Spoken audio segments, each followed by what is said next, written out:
Hey guys, tonight we wander into a place that once glittered with marble and myth, the bustling harbor city of Ephesus, where the Temple of Artemis once stood like a beacon of both wealth and devotion.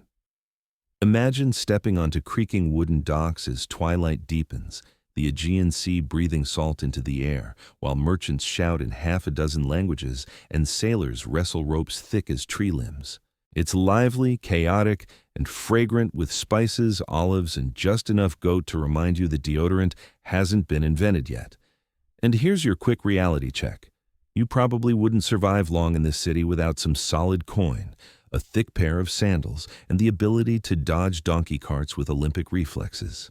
So before you get comfortable, take a moment to like the video and subscribe, but only if you genuinely enjoy what I do here. And hey, I'd love to know, where are you listening from, and what time of day is it for you? Now, dim the lights, maybe turn on a fan for that soft background hum, and let's ease into tonight's journey together. You walk past the harbor gates, the ground under your sandals worn smooth by centuries of feet. Ephesus hums with the rhythm of trade and devotion. Ships from across the Mediterranean crowd the docks, their sails patched with stories from faraway lands.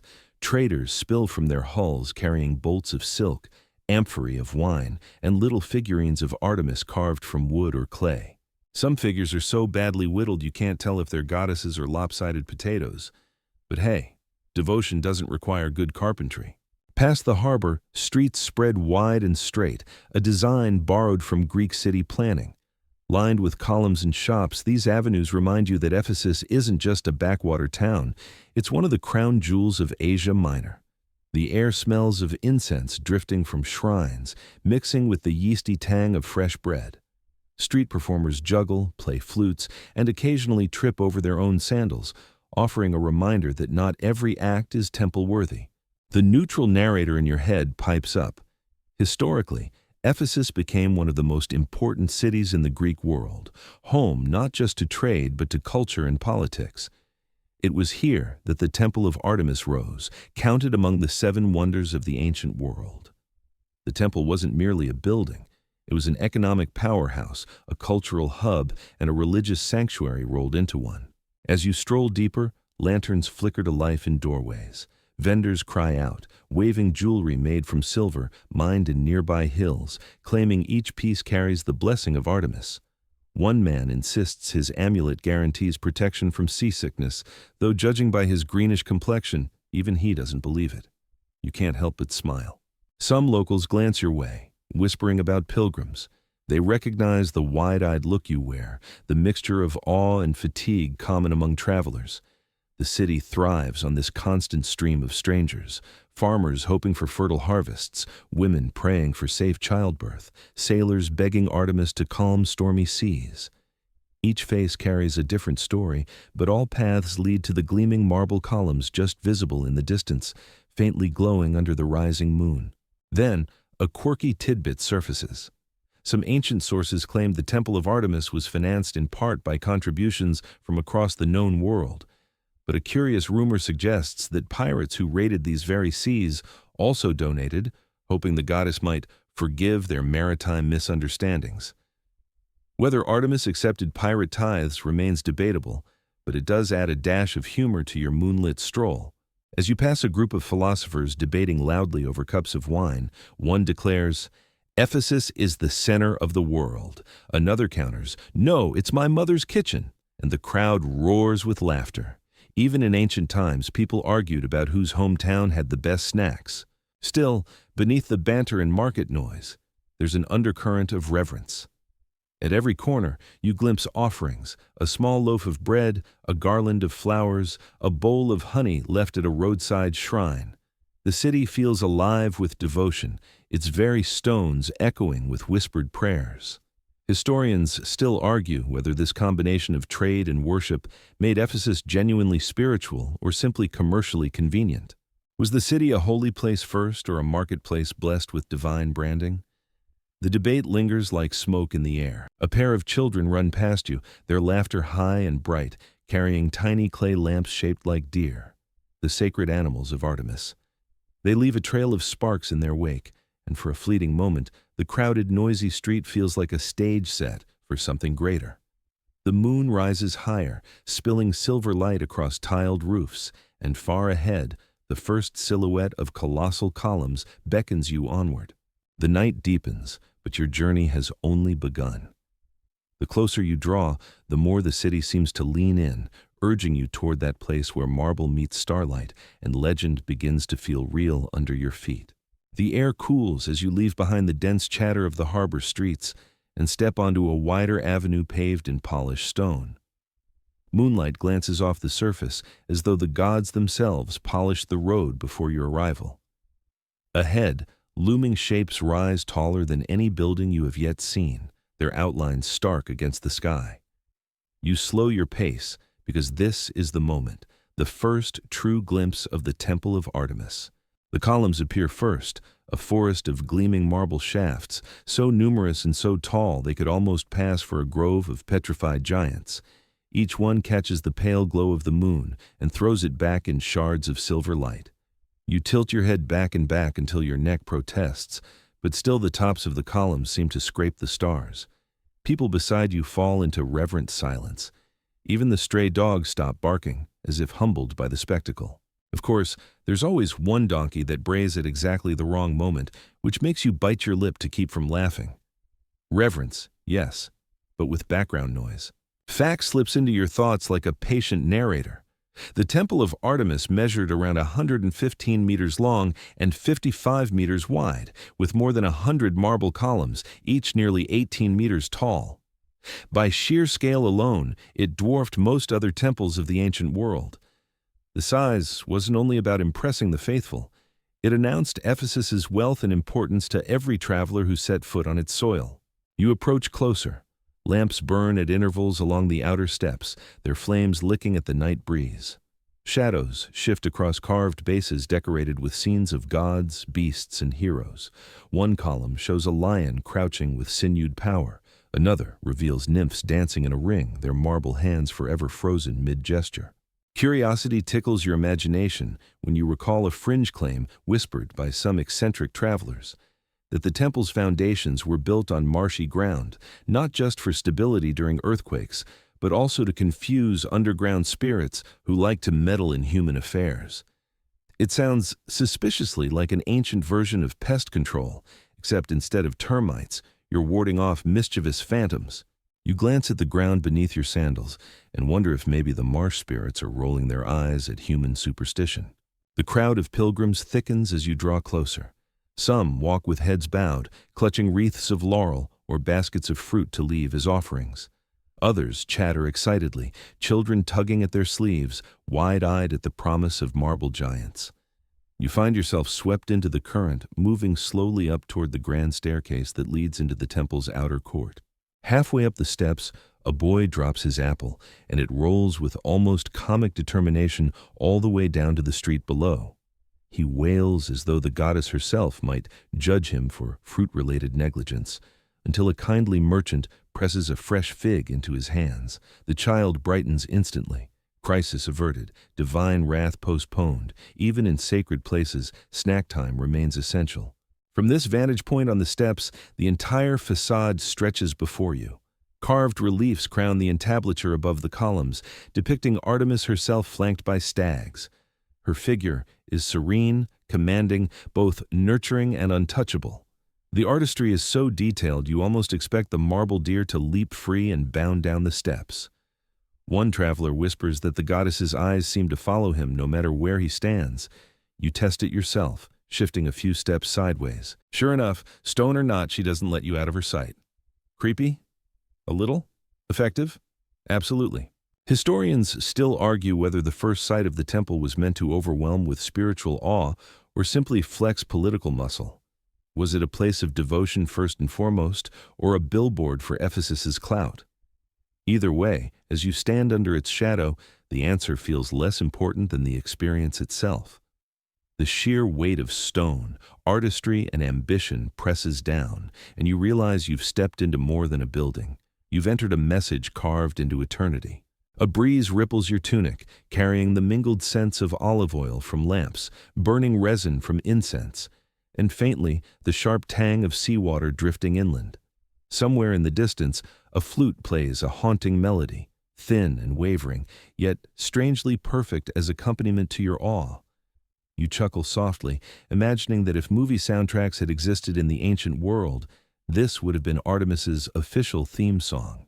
The crowd inches forward, and you with it, each step heavier with anticipation.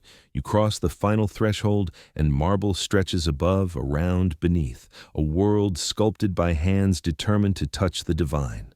Behind you, the city fades into darkness. Before you, brilliance waits, ready to swallow you whole. The moment you step into the shadow of the columns, the world hushes. The noise of the city fades to a murmur behind you, like a dream dissolving. Here, beneath the marble canopy, the air feels different, cooler, heavier, scented with resin, myrrh, and the faint sweetness of crushed flowers left on the altars. You tread softly, as if each footstep might disturb the goddess herself. Ahead lies a broad courtyard, open to the sky yet enclosed by the embrace of those towering pillars. At its center stand smaller shrines and altars, their surfaces laden with offerings, honey cakes glistening with syrup, pomegranates split open to reveal ruby seeds, and tiny figurines of deer, the sacred animals of Artemis. A girl kneels at one altar, whispering prayers with eyes closed tight, clutching a garland of fresh lilies. You pause, sensing her sincerity radiate like the fragrance of the blossoms she lays down. Fact arrives quietly. Artemis, worshipped here, was not simply the Greek goddess of the hunt and the moon. In Ephesus, she took on a distinct identity, fused with older Anatolian traditions. Depicted often with many breasts, or perhaps rows of gourds, scholars still argue, her image symbolized fertility, abundance, and the protection of life. She was at once hunter and nurturer, both fierce and tender. You drift toward a small grove behind the courtyard, where sacred trees stretch upward, their branches twisting like arms raised in eternal prayer. The rustle of leaves becomes a whispered hymn. Pilgrims tie ribbons to the branches, hopes, wishes, desperate pleas for children, for health, for safe voyages. One old man carefully knots a scrap of wool to the bark and mutters, "For my sheep, may they thrive." You smile, struck by how the divine embraces even humble flocks. Then, a quirky tidbit wiggles its way into the night. Some ancient writers claim that within the temple grounds lived sacred bees, actual bees tended by priestesses known as Melissae, the bees of Artemis. Whether real or metaphorical, it's easy to picture winged little acolytes buzzing around, divinely sanctioned to sting anyone who dares steal honey. Imagine explaining to your family, "Sorry, can't come home. Got smitten by holy bees." A procession winds its way through the courtyard. Musicians play lyres and flutes, the notes rising like smoke. Priests walk slowly, their robes heavy with embroidery, carrying bowls of incense. Behind them, young women dressed in white trail laurel branches along the stones, sweeping the way clean for unseen spirits. The atmosphere thickens with solemnity, yet your eyes can't help but catch on a small boy in the line who keeps tripping over his own branch. Each stumble earns a suppressed laugh from the watching crowd, proof that even the sacred has room for slapstick. You wander further, drawn toward the statue housed in the innermost sanctum. Though shadows veil it, you sense its presence, the many-breasted Artemis of Ephesus, her form carved from dark wood and adorned with silver bands. Around her feet lie heaps of gifts, coins, embroidered cloth, figurines, even tiny shoes placed by mothers praying for children to walk strong. A hush clings to the chamber. Here, devotion crystallizes into awe. Historians still argue whether this wooden cult statue was as ancient as claimed, perhaps carried from the dawn of Anatolian religion, or whether it was a later Greek reinterpretation. The truth remains clouded, much like the incense that now blurs your vision. A priest speaks softly to the gathered pilgrims, words slipping into the haze. She watches, she blesses, she protects. You feel the weight of centuries in his voice, the continuity of belief stretching backward beyond memory. Someone beside you sighs with relief, clutching a newborn closer to her chest, as though Artemis herself has whispered a promise. The courtyard vibrates with overlapping prayers. Some are desperate, some grateful, some ambitious. A merchant thanks Artemis for safe passage across the sea, though you suspect he's also praying that the shipment of wine sells at a generous markup. A young couple kneels side by side, hands entwined, whispering a petition for children. A soldier bows stiffly, muttering for victory in distant lands. The goddess listens to all, or at least the people believe she does, and perhaps that's enough. Then, laughter breaks the stillness. A street dog has snuck into the courtyard and is now dragging away a pomegranate offering, juice dripping down its muzzle.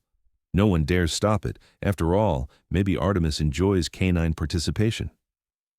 You grin, imagining the goddess herself shaking her head with amusement. Even holy spaces need comic relief. You linger, tracing the carved symbols on an altar. Circles, stags, crescents, all echoes of Artemis's domains. Each groove feels like a channel connecting mortal and divine. Above, the sky spreads wide, stars glittering as if bowing to their earthly counterpart. For a moment, you feel suspended between worlds, half human, half myth, simply breathing in the sacred air of Artemis's domain. You linger in the courtyard until your feet carry you toward the temple's inner walkways, where flickering torches reveal the very bones of its grandeur. The columns, closer now, display delicate carvings etched into the marble, spirals, vines, and animals that seem almost alive when the light wavers across their surfaces. Each pillar rises like a frozen waterfall, smooth yet monumental, and you sense the work of countless hands shaping stone into devotion. Fact steps in like a guide at your shoulder. The Temple of Artemis was designed by the architect Chersiphron and his son Metagenes in the 6th century BCE, rebuilt later after destruction. Their vision was audacious, turning raw marble into a structure so vast and harmonious that it stunned visitors for generations. As you trail your fingers along a groove carved deep into a base, you picture the builders who stood where you stand, sweating under the Anatolian sun. They hauled marble blocks from distant quarries, dragging them over logs, coaxing oxen to pull until their muscles quivered. One account claims enormous bags filled with sand were used to ease the weight of the stones, as if the earth itself lent its grains to help Artemis rise. You imagine the groaning ropes, the shouts of foremen, the calloused hands blistered and bloodied. Not that the workers would have appreciated your modern joke about needing a union break. Then, a quirky tidbit floats through the air. Some say the builders trained donkeys and mules to carry marble blocks with such persistence that when the temple was finished, the animals themselves were honored in relief carvings. Whether true or not, you can't help but smile at the idea of a donkey immortalized in marble glory. Picture it, pilgrims staring in awe at a sculpted mule, whispering, "Truly, this beast was blessed." You step into a side passage where the torchlight fades into cooler darkness. Here, workers once moved silently with chisels, their echoes sharp against stone. The air tastes faintly of dust, and for a moment you can almost hear the rasp of files and smoothing marble, the clang of bronze tools biting rock. Each sound layers into a chorus of creation, a rhythm as sacred as any hymn. Somewhere above you, scaffolding once stretched across the rising columns. Workers balanced high above the ground, hammering joints, their lives tied to ropes thinner than your wrist. You imagine their nerves, their prayers muttered between hammer strikes. Historians still argue whether such massive projects were fueled primarily by devotion or by sheer civic pride. Was this temple truly built for Artemis or for Ephesus itself to announce that here stood a city capable of miracles? As you walk deeper, a faint draft whispers past, carrying the murmur of voices, tour guides of history, not present-day chatter. One is Herodotus, claiming the temple rivaled any structure in Greece. Another is Antipater of Sidon, centuries later, who listed it among the 7 wonders, marveling at its beauty above all else. Their praise becomes the temple's own heartbeat, echoing long after their mortal voices faded. A sudden noise snaps you back. A loose stone skitters under your sandal, bouncing against the steps with a clack loud enough to draw side eyes from nearby pilgrims. You shrug apologetically, as if saying, "Yes, the goddess noticed, but she'll forgive clumsy tourists." Sacred silence isn't always easy. In a quiet corner of the walkway, you find unfinished carvings, a patch of stone where the chisel marks remain raw, frozen mid-motion. It's like catching the builders in the act, a reminder that even wonders of the world are the sum of thousands of imperfect human gestures. The marble feels cool under your fingertips, yet warm with the memory of those who shaped it. The torches sputter as the breeze shifts, shadows crawling higher up the columns. Above, you glimpse the wooden beams of the roof, hidden by painted panels. Gold leaf catches the light and glimmers, and for an instant, the ceiling looks like a starlit sky. You tilt your head, dizzy with wonder, as though Artemis herself might be peering down through that celestial canopy. Somewhere, a craftsman's ghost lingers, an old man muttering about how he wanted to smooth that edge better, or complaining that the column spacing is slightly off if you measure at sunset. You laugh softly, imagining divine inspectors handing out needs improvement notes. Even wonders, after all, invite nitpicking. You step back into the courtyard's glow, the murmurs of the living folding around you again. The columns now seem alive, not as lifeless stone, but as the voices of builders, priests, and pilgrims. Their vision towers above, both fragile and eternal, a reminder that humans once believed they could reach the gods through marble and sweat. You drift from the shadowed colonnade into wider streets where the city's pulse quickens, the air warm with breath and bargaining. Lanterns sway above stalls like small moons, and the scent map changes every few steps: cinnamon and cumin, figs and fish, hot oil and cool mint. Voices layer into a steady river, vendors praising their goods, children haggling with fearless confidence, a flute piping a tune that somehow keeps time with your footsteps. Sacred space relaxes into everyday business without losing a drop of reverence. You can feel how devotion and daily life here walk arm in arm like old friends who share the same cloak. Striped awnings ripple down an avenue of booths. A potter turns his wheel, hands slick and sure, coaxing a bowl from spinning clay as though pulling a star out of the night. A weaver lifts a shuttle through a warp of indigo and cream, patterns shimmering like sea light. A spice seller taps a brass weight onto his scale and swears on the Lady of the Deer that his saffron is purer than a priest's conscience. You grin. Who knew morality could be measured in grams? A neutral narrator strolls beside you. Commercial life in this city radiates from these avenues and agoras, including a grand marketplace near the harbor and stone roads leading toward the theater and civic buildings. Ephesus is a hinge between the Aegean and the interior of Asia Minor. The sanctuary's fame feeds the economy. Pilgrims need beds, bread, and souvenirs, and the city answers with bakery smoke, woven cloth, and hammered silver. You find the silversmiths by sound, first, taps like patient rain. Their benches glitter with miniature shrines, antlered stags, and tiny columns that fit neatly in the palm. Fact states plainly, Ephesus was renowned for craftspeople who made silver images and votive models tied to the sanctuary. Their trade became so prominent that later accounts speak of entire guilds rallying to protect their livelihood when shifting beliefs threatened demand. The men laugh as they work, trading gossip and filing edges. One holds up a thumb-sized temple and winks, all the wonder, none of the heavy lifting. If only all architecture came pocket-sized. Ahead, drums thrum like a second heartbeat. The market's flow bends toward a procession street scattered with petals. Banners ripple, laurel wreaths gleam, and a bright line of worshippers winds toward open squares where festival dances bloom under the sky. You fall in step, your sandals whispering over polished stone. Women in white carry baskets of blossoms, youths bear torches, elders keep time with handclaps that sound like soft surf.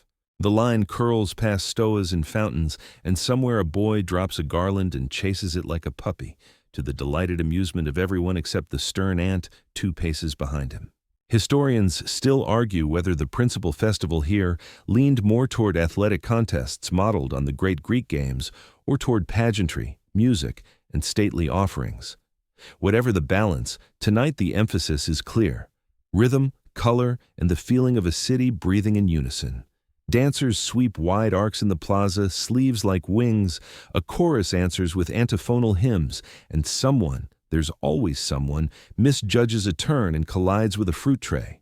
Oranges roll everywhere like cheerful comets, and the crowd erupts in forgiving laughter because nothing says festival like a citrus meteor shower.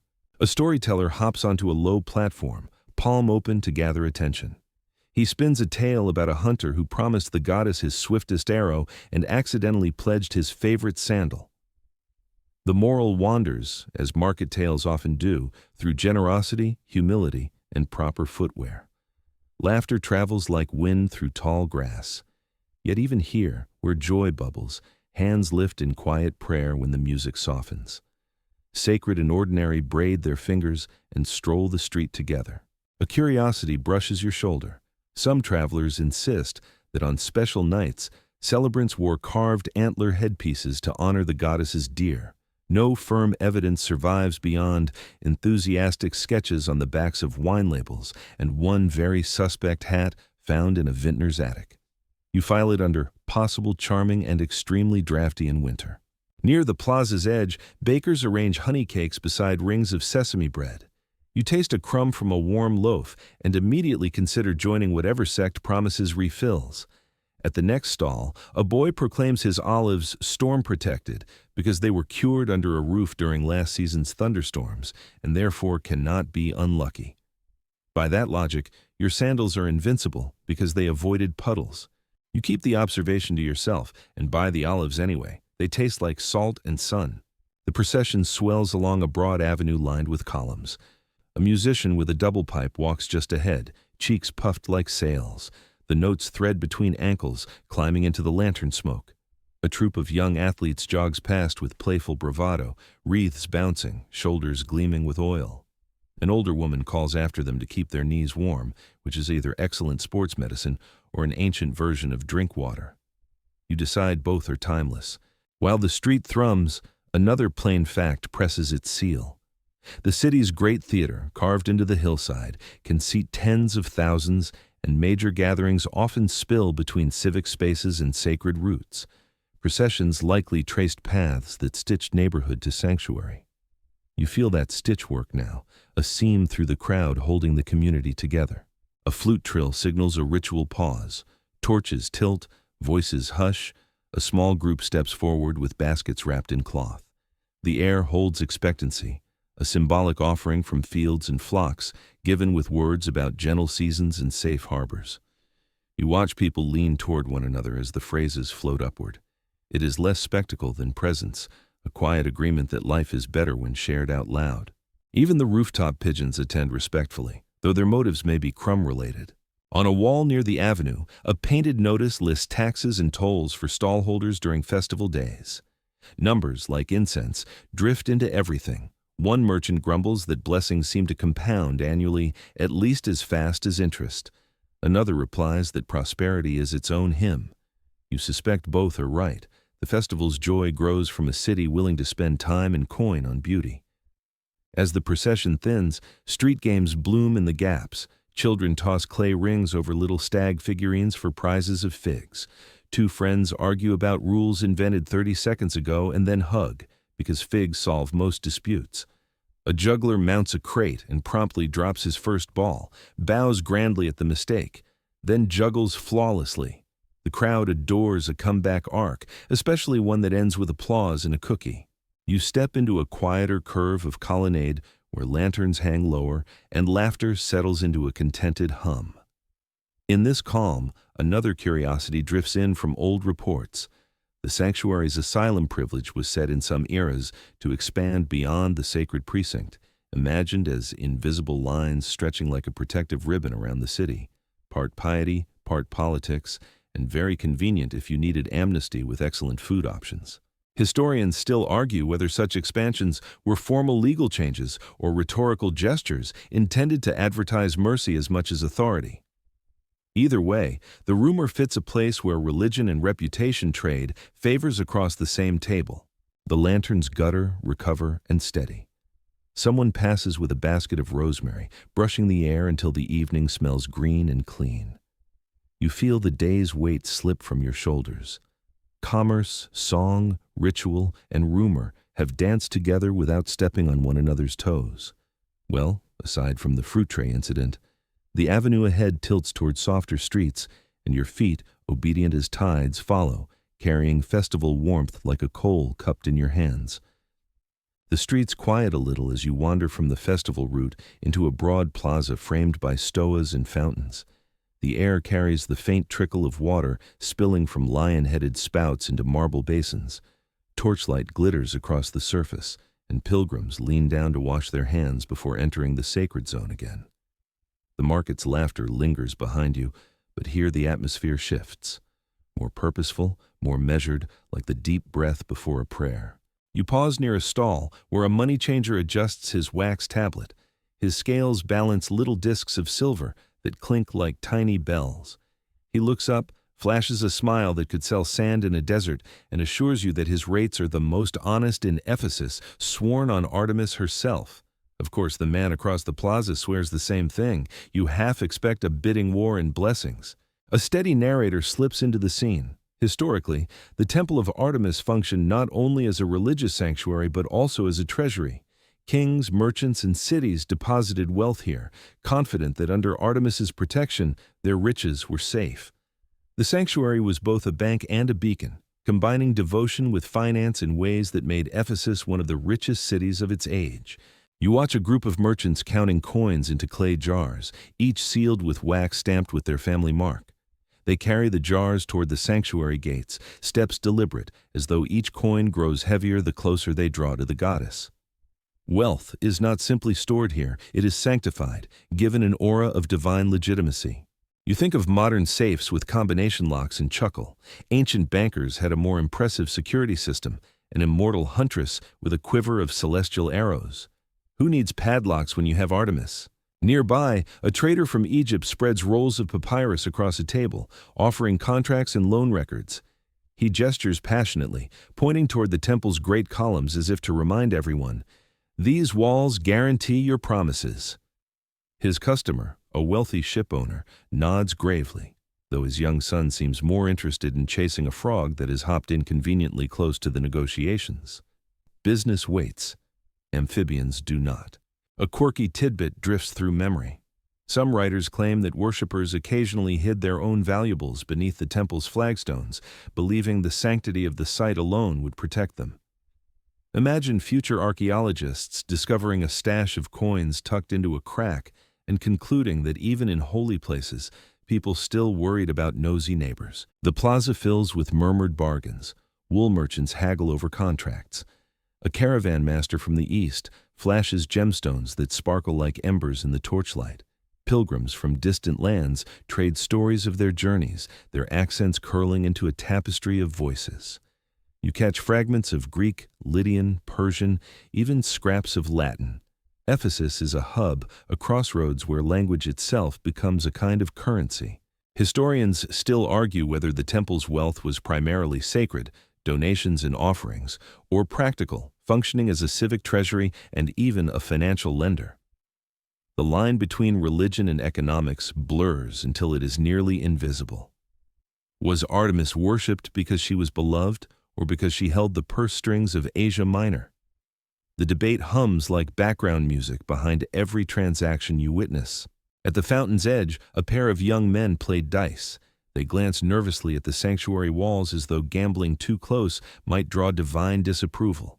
One rolls badly, groans dramatically, and insists the goddess clearly favors his opponent. The victor grins, pockets the winnings, and offers to donate a fraction to Artemis, just to stay on her good side. You can't help but laugh. Apparently, even deities can be cut in on a deal. A man with a deep voice calls for silence. He climbs a low platform and reads a proclamation. New taxes on grain shipments, decreed by the Civic Council. The crowd murmurs, some frowning, others nodding pragmatically. Politics, like incense smoke, curls into everything. One woman whispers to her companion that the temple priests surely influenced the council's decision. Whether true or rumor, the power of Artemis seems to reach well beyond marble walls. The moon lifts higher, its silver sheen brushing rooftops and statues. Wealth, faith, and ambition feel inseparable here, woven so tightly you can't tug at one without unraveling the others. A boy scampers past carrying a pouch so large it bounces against his knees. His mother scolds him, warning that if he drops it, Artemis might keep the coins. You grin at the idea of the goddess running an accidental lost and found. You linger, absorbing the hum of commerce beneath sacred stone. The city thrives because the temple thrives, and the temple gleams because the city feeds it. Around you, Ephesians whisper deals, murmur prayers, and measure fortunes under the watchful gaze of a goddess who rules not just the hunt, but the heartbeat of wealth itself. The plaza's noise softens behind you as you follow a path lined with torches that sway like small suns in the breeze. Evening has deepened into velvet night, and the temple itself seems to glow, not from the marble, but from the hundreds of lamps and braziers that flicker around its base. You walk slowly, as though time itself has thickened, each step drawing you deeper into a world that feels half mortal, half divine. Inside the great hall, the air is alive with warmth and fragrance. Candles cluster like constellations along the walls, and the smoke of incense curls upward in lazy spirals, drifting toward rafters painted with scenes of Artemis chasing stags. The scent is rich, resin, honey, and crushed herbs, and it clings to your breath until it feels as though you're inhaling devotion itself. Fact steadies your thoughts. In many accounts, nighttime rituals were an essential part of worship at Artemis's temple. Pilgrims and priests offered sacrifices, sang hymns, and lit sacred fires meant to honor the goddess of the hunt, the wilderness, and the moon. These ceremonies were not mere obligations. They were woven into the rhythm of life in Ephesus, reaffirming the city's bond with its protector. You join the gathered crowd. A circle of priestesses moves gracefully around a central flame, their robes pale against the dark, their steps synchronized like flowing water. Each carries a torch, and as they approach the fire, they lower the tips until their flames kiss and merge, sparks scattering like fireflies. The sight arrests you. It feels less like human ritual and more like the goddess herself breathing through fire. At your side, an old woman hums along with the hymn. Her voice is cracked but steady, and the sound tugs at your heart as though every prayer she's ever whispered has been distilled into this moment. A child beside her clutches a clay lamp shaped like a deer, its little flame trembling but unyielding. You smile. Sometimes faith looks exactly like a child guarding light with two tiny hands. A quirky tidbit sneaks in. Later, Roman visitors claimed that the Ephesians sometimes let sacred fire burn continuously for years, tended by temple staff who made sure it never died. Some even joked that if the fire did go out, Artemis would simply light it again with moonbeams. It's the kind of claim that makes you wonder if ancient priests invented eternal flames, mostly so they'd never have to admit forgetting a match. The chanting grows louder. Voices rise in layers, men and women answering each other, weaving harmony across the hall. The words ripple. Great is Artemis, guardian of the city, light of the wild places. The rhythm vibrates in your chest, making you feel as though the very marble columns are singing along. Historians still argue whether these ceremonies were strictly Greek in form or if they drew heavily on older Anatolian practices tied to fertility and earth worship. Was Artemis here primarily a huntress or a mother goddess in disguise? The uncertainty lingers in the air. The debate is unresolved as the drifting smoke above the altar. The central fire burns brighter, its glow washing the faces of pilgrims in waves of gold. Some kneel, some sway, some lift their arms wide as if catching moonlight. A merchant, still wearing the dust of travel, presses his forehead to the stone floor. A mother rocks her infant to the rhythm of the chant, whispering blessings into tiny ears. The diversity of need and gratitude makes the hall feel less like a temple and more like a vast beating heart. Then, amid the solemnity, a small distraction. One of the priest's cats leaps onto the altar edge and curls up near the fire. The crowd murmurs in surprise, then chuckles quietly as the animal yawns and closes its eyes, clearly deciding that divine warmth makes the best bed. No one shoos it away. Perhaps Artemis enjoys feline company. You chuckle softly. Sacred rituals brought to you by cats since time immemorial. The hymn shifts tempo, slowing like the ebb of a tide. Torches lower, their flames bowing in unison. The central fire flickers, but holds steady, its glow pulsing like the heartbeat of the goddess herself. For a long moment, silence reigns. No cough, no footstep, no whisper. Just the hiss of fire and the weight of collective breath. And then, softly, a voice sings a final verse alone, so gentle it brushes your ears like the edge of sleep. Artemis watches, Artemis guides, Artemis keeps. The words dissolve into the stillness, leaving you suspended between earth and eternity. When the crowd exhales, it's as though the temple itself sighs. You find your shoulders looser, your heartbeat slower. Outside, the night waits, heavy with stars, but for now you remain in the glow of sacred fire, your spirit warmed as though the goddess herself has leaned close to whisper. The torches fade behind you as you step back into the cool night air, where the courtyard fills with smaller knots of pilgrims still lingering in Artemis's shadow. Rituals may have ended, but belief doesn't sleep. It hums along the edges of every conversation, every glance, every nervous laugh. You pause near a row of vendors who have cleverly set up outside the temple walls, their tables cluttered with charms, talismans, and curiosities that blur the line between faith and superstition. Fact drifts into your thoughts. Ephesus was famous not only for its temple, but also for its Ephesia grammata, magical inscriptions or words of power believed to protect wearers from harm. Pilgrims carried these formulas on amulets or carved them into rings, convinced that the syllables themselves carried divine potency. One merchant holds up a strip of parchment marked with looping letters. He swears it will guard against illness, thieves, and even nagging relatives. Another offers a bronze pendant shaped like a stag's head, assuring you that no evil can chase a deer. You're tempted to ask if it also wards off indigestion, but you keep the joke to yourself. Superstition has thin skin. A quirky tidbit lingers. Some travelers recorded that unscrupulous salesmen occasionally peddled Artemis-approved charms that were nothing more than chicken bones strung on twine. When caught, they shrugged and said the goddess worked in mysterious ways. You chuckle, imagining a pilgrim strutting home with a bone necklace and proudly claiming it as a miracle. Nearby, a priest reads omens in the flicker of oil lamps. Pilgrims lean forward as he declares that a wavering flame means safe journeys, while a stubborn flame suggests patience is needed. One flame sputters so violently it nearly goes out, and the crowd gasps. The priest, unfazed, smiles and announces that Artemis simply wants everyone to buy more candles. The pilgrims nod solemnly, and you fight back a laugh. Apparently, divine will can also boost retail sales.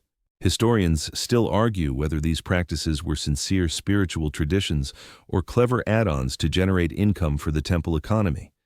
Were the Ephesia grammata truly sacred, or just ancient marketing?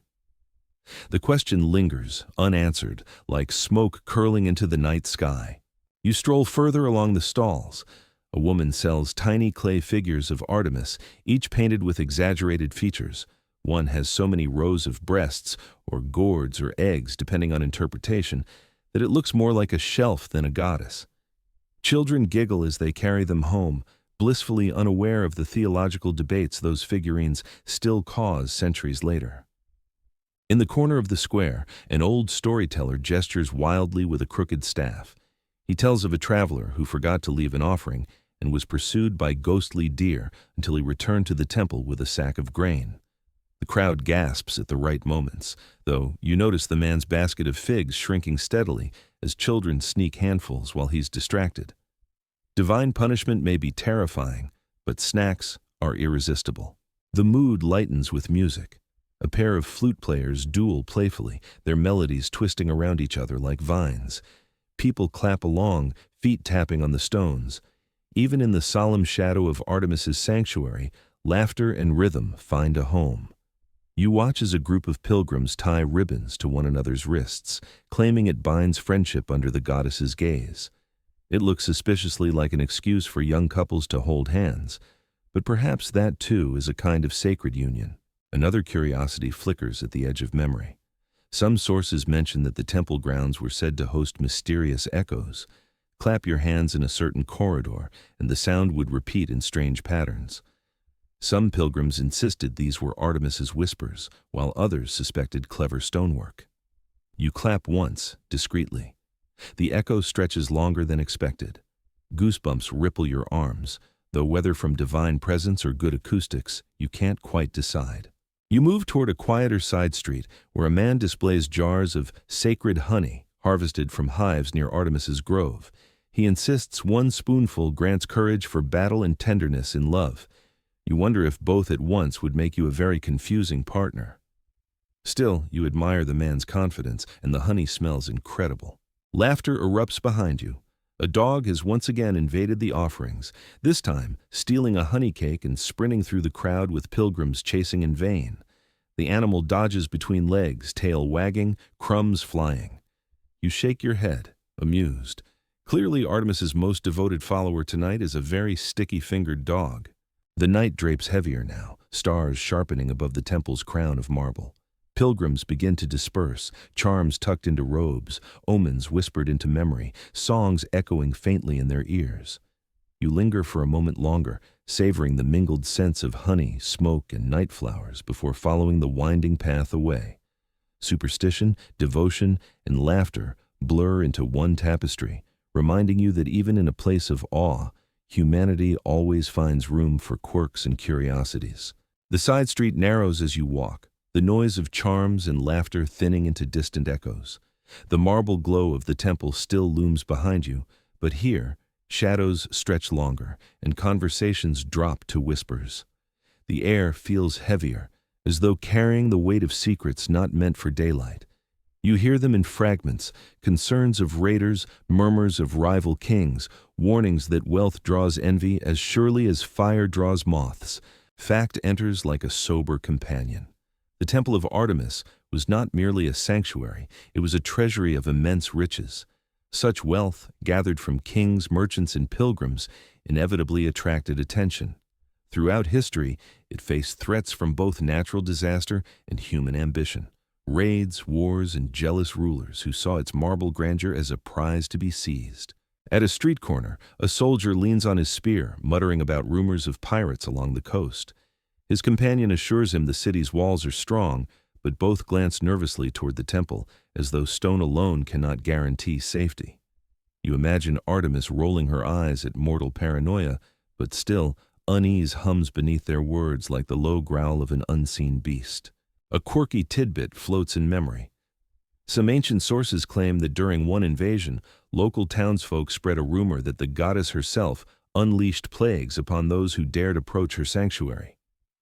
Whether true or not, it's easy to picture raiders sneezing uncontrollably and fleeing with more fear of pollen than spears. Divine wrath by hay fever, effective and ironically seasonal. You pass a group of merchants seated on low stools, their faces tight with worry. They speak of rival kingdoms pressing closer, of leaders who might covet not only the temple's treasure, but the prestige of claiming such a wonder. If Ephesus falls, one mutters, what will stop them from stealing Artemis herself? The idea chills the group into silence, and you shiver despite the warmth of the night. Historians still argue whether the temple was primarily defended by civic guards or by its own sacred reputation. Did people hesitate to attack because of military strength or because they feared the goddess's vengeance? The question lingers unanswered, like a coin held halfway between heads and tails. The night wind carries the scent of salt from the sea, sharper now, as if reminding you of the city's vulnerability. Ships sail in with goods, but they could just as easily bring raiders. You picture dark silhouettes slipping across the water, eyes fixed not on markets or homes, but on the marble beacon that dominates the city. Wealth and glory make irresistible targets. Ahead, a storyteller gathers a nervous crowd, spinning a tale about a king who once dreamed of seizing Artemis's treasure. In his dream, he marched into the sanctuary, only to find his hands turn to stone as soon as he touched the altar. The crowd gasps, crossing themselves in gestures of reverence. You notice, however, that one boy looks more impressed than frightened. Apparently to him, stone hands sound like a great party trick. A donkey brays loudly nearby, startling the group into laughter. The tension breaks for a moment, reminding everyone that even looming threats can't silence life's absurdities. Still, the soldier from earlier eyes the shadows with suspicion, as though expecting raiders to leap from behind a fruit cart. Further along, you see priests reinforcing the temple gates with extra locks, their faces stern in the torchlight. A woman carrying baskets of figs pauses to ask if they fear an attack. One priest replies solemnly, "The goddess protects us, but locks protect the figs." You chuckle softly. Practical wisdom never loses its place, even in holy precincts. The conversations swirl around you, rumors of ambitious rulers, whispers of envious cities, hints of storms gathering on the horizon. Ephesus, prosperous and radiant, feels less like an eternal sanctuary tonight and more like a fortress standing on shifting ground. Wealth breeds devotion, yes, but it also breeds envy, and envy always knocks at the gates sooner or later. The moonlight sharpens the marble lines of the temple, casting shadows deep enough to hide fears within them. You walk slower, sensing that while the goddess's fire warms her faithful, the world beyond her walls smolders with hungry eyes. And somewhere in the distance, the faint crack of thunder suggests that not all threats come from men. The thunder you heard earlier feels closer now, not from the sky, but from within the city itself. An unease, a tension, a vibration in the air as though Ephesus is holding its breath. You turn back toward the temple, its forest of columns glowing faintly in the night. The marble still looks invincible, but rumors of threats echo in your ears. And suddenly, you sense the fragility of even the grandest stones. A shout rings out. Pilgrims scatter, their sandals slapping the flagstones. At first, you think raiders have struck, but the truth is stranger, more chilling. A figure moves through the darkness carrying a torch, not in reverence, but in defiance. Flames lick the edges of his hair as he raises the fire high. The crowd gasps, a ripple of disbelief washing over them. Who would dare to set flame to a wonder of the world? Fact enters with grim steadiness. In 356 BCE, on the very night Alexander the Great was said to be born, a man named Herostratus set fire to the Temple of Artemis. His motive was not conquest, not politics, but fame. He believed that destroying a wonder would immortalize his name. The Ephesians, horrified, attempted to erase him from history by forbidding anyone to speak his name, a punishment known as damnatio memoriae. Ironically, it preserved him instead. You watch as the torch plunges into the timbers of the roof. Fire leaps upward, greedy and quick, feeding on resin and oil, racing along beams that once seemed unshakable. The temple, so solid in marble, reveals its vulnerability in wood and pitch. The columns stand tall, but above them, the heavens themselves seem to catch fire. The crowd screams, rushing to form lines with buckets from the fountains. Water splashes, hissing as it meets the blaze, but the flames grow faster than hands can contain. Sparks rain down like angry stars. A priest cries out prayers, voice cracking, as though words alone might smother fire. Others rush to rescue offerings, hauling silver votives and woven cloth from the sanctum, clutching treasures to their chests, as if saving the goddess herself. A quirky tidbit sneaks in, absurd against the chaos. Later storytellers claim that Artemis was too busy attending the birth of Alexander to protect her temple that night. Some even suggested she deliberately allowed the fire, as if trading one wonder for another. It's the kind of myth that makes you shake your head. Divine scheduling conflicts? You imagine Artemis checking her calendar, temple protection, oops, double booked with baby shower. The fire roars louder, beams crash down with groans like dying beasts. Pilgrims flee, shielding their heads from falling embers. A merchant trips, scattering coins across the courtyard, and for one absurd moment, children scramble after them, grabbing silver even as smoke swallows the night. You almost laugh at the stubborn practicality. Even in disaster, someone thinks of pocket money. Historians still argue whether the temple's destruction was as complete as described, or whether some sections of marble survived intact. Did the goddess's sanctuary truly vanish in one night of flame, or did parts linger, stubborn against fire's hunger? The question hangs unanswered, a ghost of stone hidden behind the veil of history. As the roof collapses, the glow turns the sky into a furnace. The heat presses against your skin, heavy and suffocating. Shadows dance wildly, and the temple that once stood as a beacon now shudders like a wounded giant. You hear the cry of a woman clutching her child, the prayer of a man shouting to Artemis for forgiveness, the silence of those too stunned to speak. A cat darts from the sanctuary, its fur singed, carrying a stolen honey cake in its teeth. Even now, absurdity survives. You almost smile through the smoke, wondering if perhaps the goddess leaves small comforts amid tragedy. The blaze consumes until exhaustion stills it. By dawn, only blackened marble skeletons remain, columns standing like mourners in ash. The sanctuary of Artemis, the pride of Ephesus, the jewel of wonders, has fallen to human vanity and fire's cruelty. You stand amid the smoldering ruins, your breath raw, your clothes heavy with soot. Around you, silence spreads, thick and final. And in that silence, a single truth whispers. Even the greatest marvels are fragile when human ambition strikes a match.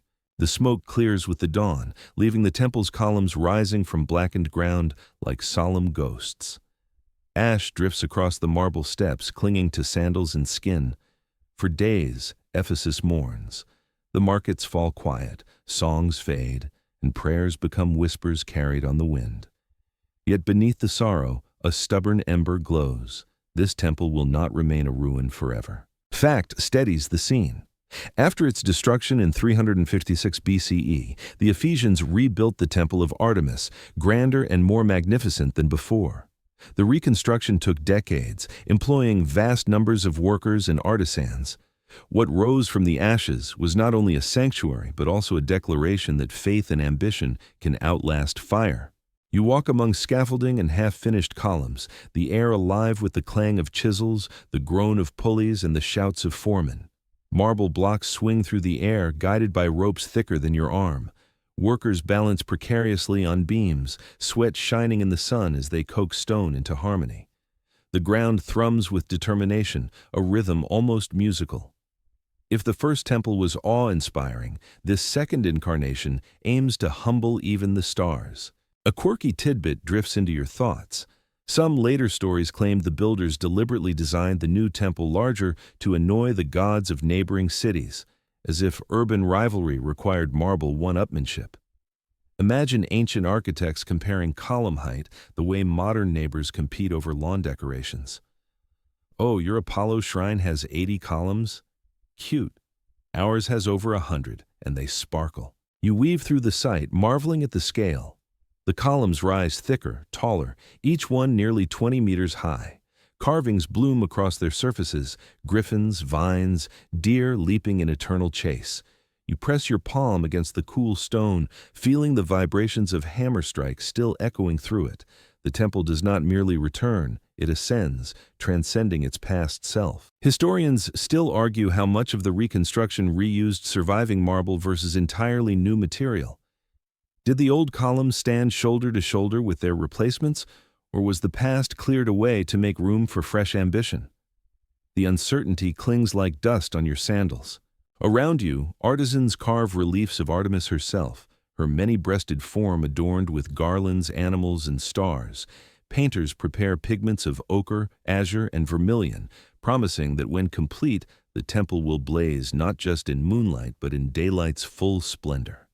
You try to picture it, marble shimmering white beneath layers of painted detail, a wonder not only of architecture but of color, sound, and spirit. In one corner, a group of children watches the workers, their eyes wide. They whisper about how Artemis herself surely guides the chisels, steadying trembling hands. One boy announces he'll grow up to build temples too, though his sister teases he can't even build a sandcastle without it collapsing. The laughter lightens the dust-filled air, proof that hope survives even in reconstruction. You wander toward the nearly finished sanctum, where priests already prepare altars for the return of offerings. Flowers rest in bronze bowls, and incense burns despite the scaffolding overhead. Faith refuses to wait for mortar to dry. A woman kneels, her face streaked with ash, whispering thanks that the goddess endures. You feel the weight of her devotion. Temples may burn, but belief cannot be consumed. Then, as the sun dips low, torches flare across the site. Workers down tools, wiping sweat from brows, while musicians strike up pipes and drums. A festival breaks out, not to celebrate completion, but to honor progress. Wine flows, bread passes from hand to hand, and laughter bursts through the half-built walls. Even amid construction, joy insists on making itself heard. And in that flicker of celebration, you sense the truth. The temple is not just stone, it is the people who build it, pray within it, and refuse to let its memory fade. Morning opens like a fresh page on the scaffolds, and you return to the processional way just as rumor runs ahead of hoofbeats. The celebration of rebuilding has hardly cooled when a new spectacle arrives. Pennants snapping, spears glittering, and a young commander whose reputation seems to travel faster than his horses. You step to the side as the column floods the street, the dust tasting of leather and ambition. The city holds itself taller, as if the very stones want a closer look. He rides in beneath the unfinished frieze, cloak flowing, eyes bright with the calm of someone used to being the center of a map. No herald needs to announce him. The murmur does it for them. You feel the crowd's attention tilt the way sunflowers follow light. He dismounts, gazing up at the columns that survived and the new ones rising. Even half-sheathed in scaffolding, the sanctuary commands deference. Plain fact settles like a seal. Alexander the Great visits Ephesus after his campaigns open Asia Minor, and he offers to contribute to the rebuilding of the temple. Accounts say the Ephesians declined the branding rights politely, preferring the goddess's name alone. The scene today feels like a living version of those lines, an exchange of gifts measured in marble and pride. He confers with priests beneath a canopy. You can't hear the words, only the rhythms. A proposal, a hesitation, a graceful refusal that sounds suspiciously like flattery sharpened into policy. Someone behind you whispers the famous quip that it's not fitting for a god to build a house for a goddess, and the crowd ripples with pleased laughter. Historians still argue whether that line was ever spoken here or polished later by a writer who enjoyed tidy punchlines, but you have to admit, it lands. Formality dissolves into humanity. A pigeon chooses the general standard for a perch, nodding like an approving official. One of the guards tries to shoo it and nearly trips on his own scabbard, recovering with a bow so elegant the crowd applauds. You grin. Even empires have slapstick. Delegations follow. Envoys from islands, scribes from inland capitals, traders who smell of cedar and far harbors. They bring baskets, scrolls, jars of perfume, and promises wrapped in olive branches. The temple absorbs it all without hurry, like a shoreline taking wave after wave. You notice how the priests receive a gift the way a musician receives silence before the first note, as something to handle with care. A neutral narrator slides in. Antipater of Sidon later lists this sanctuary among the 7 wonders, praising it above others for its overwhelming beauty. The accolade travels far, magnetizing pilgrims who come simply to say they stood where starlight meets stone. You drift alongside a group of pilgrims who have walked for weeks. Their sandals are more patched than leather, their faces sun-browned and open. They carry figs to offer and stories to trade. A boy clutches a tiny clay deer. When he sees the arriving dignitaries, he raises it like a standard and the crowd around him cheers. The moment feels impossible and completely ordinary at once, kings and children shoulder to shoulder in the same wonder. A vendor appears as if conjured, whispering prices that rise whenever a golden cloak passes. You raise an eyebrow, and he shrugs. When celebrities come to town, even pomegranates hire agents. He presses a honey cake into your hand at temple discount, which turns out to be the same price as yesterday, only with better eye contact. You take a bite anyway. Sugar negotiates most grievances. Quirky rumor drifts across the square. Some tell that the sanctuary was first consecrated by Amazons, warrior women who danced a circling step around the old wooden image until the ground remembered them forever. It's a story more embroidered than documented, but as a troupe of female dancers sweeps past in a spiral, bronze bangles ringing, you see why the legend sticks. The pattern on the paving might as well be a memory. In the forecourt, a philosopher in travel-stained robes corners a general with a question about virtue. The general answers with a story about horses, which may or may not be the same thing. The philosopher nods gravely, then asks where the cafeteria is. So much for ascetic wisdom, even minds run on bread. Processions bloom all day. A Lydian noble offers a silver stag with antlers so delicate they cast lace shadows on the altar. Sailors from the west sing a low, rolling chant that smells of salt and rope tar. A troop from the interior arrives with painted shields, stamping a rhythm that shakes dust from the scaffolds. You lean against a column base and feel the vibration climb your ribs, devotion as percussion. Plain fact threads through the pageantry.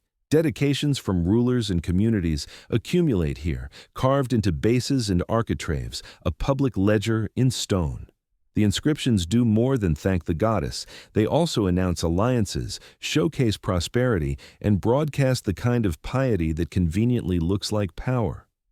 You trace a name with your fingertip and feel how letters can carry weight equal to limestone. A child tugs your sleeve to show you a marvel, a trained goat that bows on command whenever anyone says, "Great is Artemis." The priest nearby claims it's a miracle. The trainer claims it's oats. You suspect the goddess is content either way. The goat, for its part, seems perfectly satisfied with dual credit. As evening draws near, lamps kindle along the portico and the day's visiting dignitaries begin their soft withdrawal. The crowd thins into eddies of gossip. Who promised what? Whose gift glittered most? Which procession turned left instead of right and had to circle the entire court again? Before you turn away, a final ripple of laughter rises from the shadows. The philosopher has found the cafeteria and is now defending the metaphysics of stew. A cat hops onto the bench beside him, accepts a crumb, and stares past you toward the sanctuary as if keeping the night watch. You follow its gaze and feel how the place gathers every sort of gaze, kingly, childlike, hungry, scholarly, and holds them lightly until morning. The lamps wink, the columns fade into sky. You breathe the mix of smoke and rosemary and feel the day's page turn, leaving its margin crowded with names, hoofbeats, and small kindnesses that never make inscriptions but somehow outlast them. The lamps burn low, and dawn returns with a quieter rhythm. Where yesterday's streets pulsed with parades and kings, today's air carries the slower weight of change. You walk the familiar avenue, but whispers follow like shadows, new voices, new gods, new prayers rising across the empire. The marble columns stand proud, yet you can almost feel time pressing against them, nudging the sanctuary toward silence. Fact steadies itself beside you. By the 4th century CE, Christianity spread widely across Asia Minor, and the cult of Artemis in Ephesus began to wane. The great sanctuary that once thrived as a center of devotion and wealth now stood at odds with the new faith endorsed by emperors. Temples once filled with chants grew quiet, their altars neglected, their fires left to gutter out. In the courtyard, you see priests moving more slowly, their robes threadbare, their faces lined not only with age but with worry. Fewer pilgrims arrive, and those who do carry offerings half-heartedly, as if uncertain whether the goddess still watches. A woman places a garland at the altar, then crosses herself quickly with the sign of the cross, hedging her bets between two powers. You can almost hear Artemis sigh. Quirky rumor lingers. Some say that when the first Christian preachers arrived, they mocked the silver charms of Artemis sold in the market, declaring them useless trinkets. According to one tale, a silversmith shouted so passionately in defense of his trade that half the marketplace rioted, not for faith, but for fear of losing customers. Imagine devotion measured in lost revenue, a miracle of economics. You wander into the agora where merchants once bragged about Artemis' blessed olive oil. Now they whisper about bishops and councils, about laws that forbid sacrifices and processions. The once bustling charm stalls stand nearly empty, their sellers gone or turned to crosses and icons instead. A boy sits where silver stags once glittered, carving small wooden fish. He looks up shyly and explains it is a Christian symbol. The world shifts with each stroke of his knife. Historians still argue whether the temple was deliberately dismantled by Christian zeal or simply abandoned to neglect, its stones quarried for new churches and houses. Was it toppled in fury or allowed to dissolve slowly into the fabric of a new city? The uncertainty echoes as you touch the cool base of a column, feeling both endurance and fragility in the stone. The theater once filled with hymns to Artemis now hosts new preachers. You hear their words carry on the breeze. Great is the Lord, not Artemis. The chant rolls like a wave, strangely familiar, echoing the old cadence but with new names. Crowds gather, drawn by both curiosity and conviction. Some frown, some nod, some glance nervously toward the silent temple. And yet, humor persists. In the marketplace, a baker sells loaves shaped like deer, joking that old recipes die harder than old gods. Children giggle as they nibble ears of bread, utterly unbothered by the theological weight of their snacks. Even in transition, laughter proves immune to doctrine. You stand once more before the sanctuary. The columns rise as proudly as ever, but the spaces between them feel emptier, the songs fainter. A priest lights a single lamp, shielding it against the breeze, his hands trembling. He looks up at the carvings of Artemis, his lips moving silently, prayer, apology, or both. Behind him, ivy creeps along the base of a wall, green fingers claiming cracks in the marble. The city's heartbeat has changed, faith has shifted, yet standing there, you realize this silence is not absolute. It is layered, woven with echoes. The goddess's sanctuary may fall quiet, but memory hums beneath the stones. The marble still glows when the sun strikes it, and pilgrims still linger, if only in stories. The silence deepens as years turn into centuries. You walk again toward the temple grounds, but now the path feels rougher, overgrown, the marble steps chipped and worn. The columns still stand, some tall and proud, others toppled, lying like fallen giants across the grass. Weeds sprout in cracks where once incense smoke curled. Birds nest in the carved capitals, their wings flashing briefly like sparks of forgotten fire. Fact treads carefully beside you. By late antiquity and into the Middle Ages, the Temple of Artemis had fallen largely into ruin. Stones from the sanctuary were quarried for new projects, homes, fortifications, even churches. The temple, once the pride of Asia Minor, became a convenient quarry for practical builders. You stand before one surviving column, its shaft streaked with lichen. Time has softened its edges, but its sheer height still humbles you. Imagine once 100 of these, aligned in symmetry, blazing in white marble. Now only fragments remain, like scattered notes of a symphony too vast to play again. A quirky tidbit drifts in. During the Crusades, travelers wrote of seeing fragments of Artemis's temple reused in walls and citadels. One even joked that Ephesus was the greatest recycler of wonders, as though the city had turned marble glory into building blocks for chicken coops. The irony makes you smile, divine columns reduced to poultry guardians. The ground feels uneven under your sandals. Rubble crunches beneath your steps, each stone once part of carvings that inspired awe across the known world. Pilgrims no longer kneel here. Instead, shepherds lean on staffs while their flocks graze between the ruins. A goat climbs onto a fallen block, bleating triumphantly as if declaring itself the new guardian of the goddess's domain. You can't help but laugh. Artemis, huntress of deer, now presides over goats with poor balance. Historians still argue how much of the temple's decline came from human dismantling versus earthquakes shaking the land. Did nature tear it down, or did generations of builders simply plunder it away stone by stone? Perhaps both, conspiring silently until the wonder dissolved into fragments. You walk further into the overgrown court. Once sacred altars are now moss-covered, their inscriptions faint beneath centuries of rain.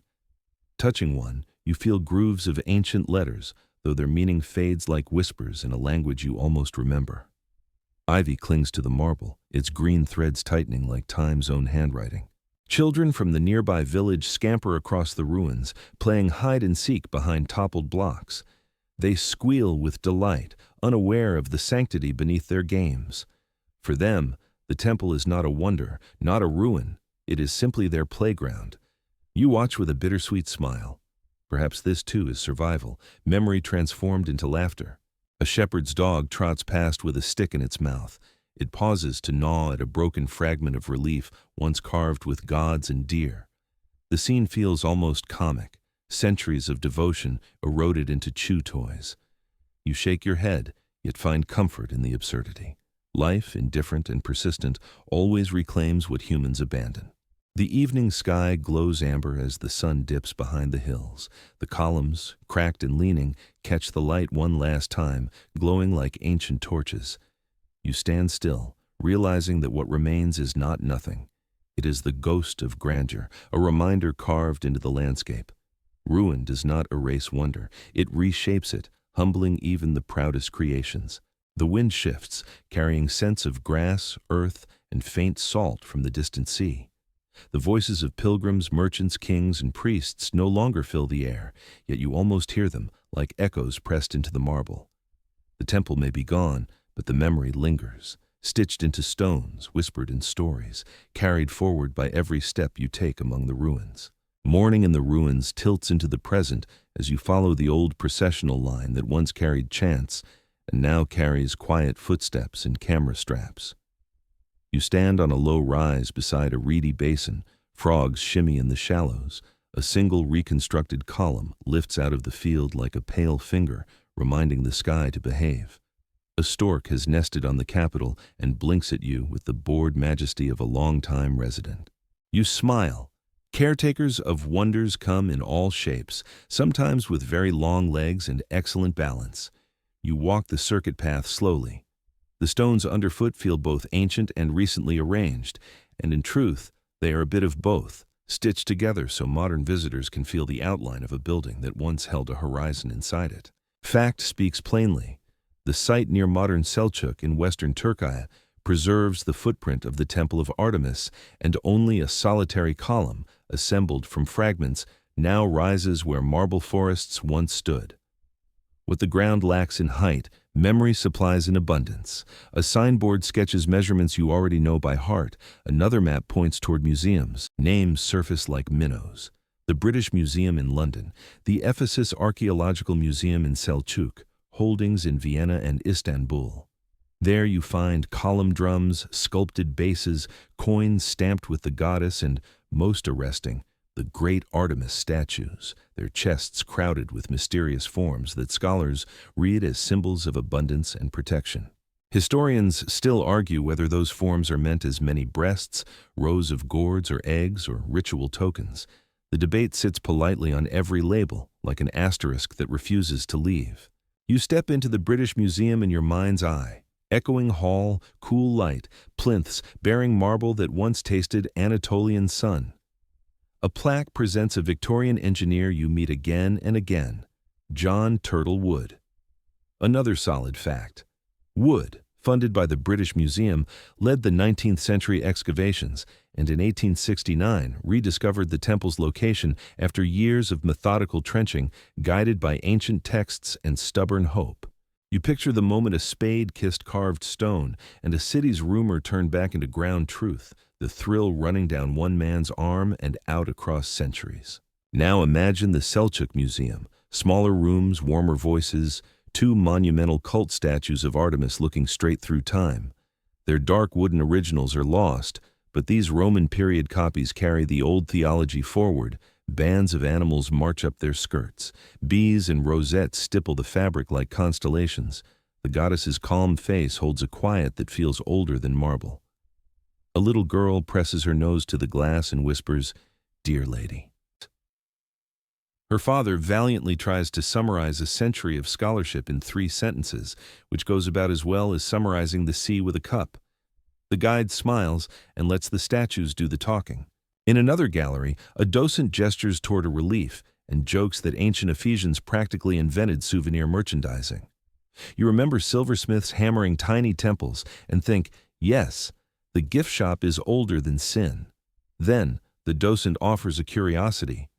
Some fringe theorists claim the sanctuary's axis aligns with rare lunar standstills in ways too precise to be accidental, mapping goddess and sky onto stone. It's a graceful idea, and perhaps a stretch. You file it where good myths belong, between the brain and the sternum, enjoyed as possibility, held lightly as fact. Back at the field, wind combs the reeds and the lone column turns gold at the edges.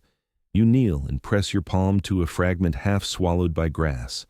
The chill travels into your wrist like a message. We were many. We are few. Remember us as a chorus, not a ruin. A tour group murmurs behind you, shoes whispering, lenses clicking. One visitor squints at the water and asks whether the temple really sat in a swamp. A local guide nods and adds an elegant explanation. The builders chose marshy ground to cushion earthquakes and perhaps to keep fire from racing through the foundations. Practical poetry, you think, the kind Artemis would appreciate. You are tempted to ask if the marsh spirits were part of the engineering plan, but you behave. Not every joke needs to be said out loud. Beyond the guide's humor lies the simple truth you've carried from section to section. This place once lived as a center of prayer, wealth, and spectacle. And then it didn't. Stones traveled into churches and forts, ideas traveled into new prayers, memory traveled into stories like this one. Historians still argue whether the final unmaking came mostly from earthquakes, from Gothic raiders in the 3rd century, or from the long, quiet sip of neglect. The ground, like a discreet friend, keeps the secret. You trace the processional way in reverse, as if escorting the past back into the present. The modern road offers the gift of the ordinary, a vendor pressing pomegranate juice into your hand, a dog asleep in a circle of sunshine, a postcard rack that creaks like a tiny windmill. You buy a card and immediately forget that stamps exist, a mistake made by pilgrims of every century, just with different technology. Consider it an offering to the gods of stationery. As the day softens, you stand where the steps once rose and try a small experiment. You close your eyes and breathe slowly, filling your lungs with reed scent and warm stone. In that pause, you hear what the sight is best at giving now: scale without arrogance, silence without emptiness, history without homework. You open your eyes and the single column leans into a sky the color of old coins. For a heartbeat, you see it multiplied. 1 becomes 10, becomes a ring, becomes a forest catching moonlight, and then the vision slides gently away, like a boat leaving the dock without wake. Another calm fact signs the page. Among the 7 wonders of the ancient world, this temple was praised not only for size but for artistry, singled out by poets who claimed its beauty surpassed all others. That boast sounds impossible when you look at one tired column, until you remember it once stood among peers, and that art is a choir, not a solo. Quirky rumor for the road. Locals sometimes say the returning storks are the last official guardians of Artemis, inspecting the column each spring and clacking their beaks about maintenance schedules. You look up at the bird preening and decide the goddess could do worse than appointing a sentinel with a built-in spear. Besides, the benefits are excellent: free rooftop housing and an insect plan that never runs out. You grin, and the stork blinks as if to say, "You're welcome." What remains of the temple lives in 3 intertwined realms now: earth, museum, and story. In earth, you walk the outline and feel the heft of absence as a tangible thing. In museums, you meet faces and fragments that once caught the sun. In story, you make the last connection, the one only you can make, between your brief life and a city that tried to hold eternity in marble. The attempt failed, as all such attempts do, but the failure shines. Beauty mattered. Faith mattered. The trying mattered most, because trying is the human part of touching the divine. You take one last look at the pale column, the reeds, the stork with its excellent posture. You breathe in the salt that rides the wind from the distant Aegean. You listen to the small noises, wing beats, grasshoppers, the soft click of a camera, and allow the larger sound to gather beneath them: the echo of footsteps, hymns, market calls, laughter, arguments, promises. The jewel of Ephesus is gone, but the echo wears good shoes. It keeps walking beside you as you turn toward the road, carrying the shine forward, step by gentle step. Let the column fade to a pale silhouette while the air settles around you, warm and even. The reeds hush, the distant road loosens its grip on sound, and the last bird call drifts into a quiet that doesn't feel empty at all. You breathe more slowly now, as if the whole field were breathing with you, a calm tide moving in and out through a doorway you can't see. Picture the stones sleeping under grass, untroubled by clocks, soothed by centuries of night. They do not demand anything from you. They simply keep you company while you rest. Your mind may wander: a glint of moon on water, a soft footfall, a whisper of laughter from a market that no longer exists. Let those memories pass, the way lanterns pass on a slow river, each one slipping by without urgency, leaving a ribbon of light that fades on its own. If a thought nudges at you, you don't have to answer. It will drift away like incense, up and out into the open dark. Imagine a lamp being lowered, the flame growing smaller, smaller, until it glows like a single firefly and then becomes only the idea of a glow. The night is kind here. Even the ruins feel gentle, smoothed by wind and time, the way a hand smooths linen. Let your breath lengthen. Let your shoulders loosen. Feel the small weight of your body supported, the way marble once supported the sky. Somewhere, the stork folds its wings and tucks its head, and the field remembers the quiet of 1,000 evenings. You are safe inside that memory. You are welcome to rest. Let the echo of the temple walk ahead and keep watch, while you slip softly into sleep, unhurried and unbothered, like moonlight settling on stone. The end, sweet dreams.